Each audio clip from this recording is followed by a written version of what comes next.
കുറിച്ച് നമ്മൾ പ്രതിപാദിച്ചു. ഇത്രത്തോളമാണ് നമ്മുടെ ക്ലാസ്സിൽ നമ്മൾ ഇന്ന് ചെയ്തത്. ഈ ഫൈനൽ വീഡിയോയിൽ ചോദിച്ചു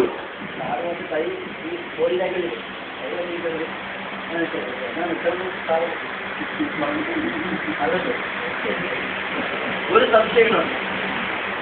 ഒരു കൈ കെട്ടി നിന്നാൽ ഇത് ഒരു ക്ലോസ് പോസ്റ്റാണ്, കസ്റ്റമർ നമ്മളെ പക്ഷേ കെട്ടാൻ താല്പര്യപ്പെടില്ലാന്ന്.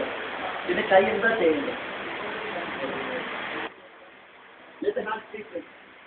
അത് വാങ്ങി കിടന്നോട്ടെ, നിങ്ങൾ അതിന് ബോധം ചെയ്യില്ല. അത് പോക്കറ്റിൽ കൊട്ട് ചെയ്തത് പുറകിലേക്ക് കുത്തി വെച്ചത് അത് കിടന്നോട്ടെ. അത് അങ്ങനെ കിടക്കുന്നത് കൊണ്ടുള്ള മെച്ചം നിങ്ങളുടെ ഹാൻഡ്സിനെ ഫ്രീ ആണെങ്കിൽ നിങ്ങൾ കസ്റ്റമറിനോട് ഇടപെട്ടുകൊണ്ടിരിക്കുന്ന ഓരോ സന്ദർഭത്തിലും നിങ്ങളുടെ സംസാരത്തിനനുസരിച്ച് നിങ്ങൾ ഹാൻഡുകൾ കഴിക്കുന്നു. അതിനർത്ഥം അത് നിങ്ങളുടെ സംസാരത്തിൽ ഈ ബോഡി ലാംഗ്വേജ് പ്രതിഫലിച്ചു.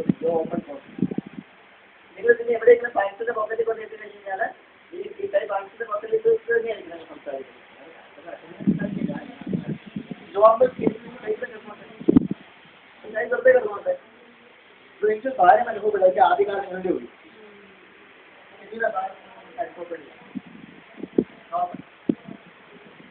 ഈ ഇന്ത്യ നിങ്ങൾക്ക് എവിടെയെങ്കിലും കെട്ടിവെക്കണമെന്നുണ്ട് എങ്കിൽ പുറകിൽ ഇങ്ങനെ കെട്ടിവെക്കാം.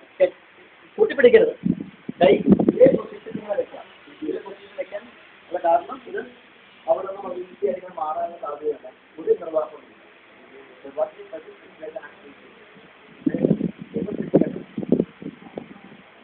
ഞാൻ സജസ്റ്റ് ചെയ്തതല്ല, എന്റെ കണ്ടുപിടുത്തവുമല്ല.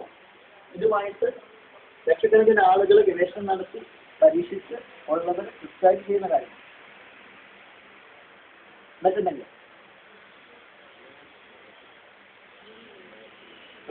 മെച്ചൊന്നുമില്ല എങ്കിൽ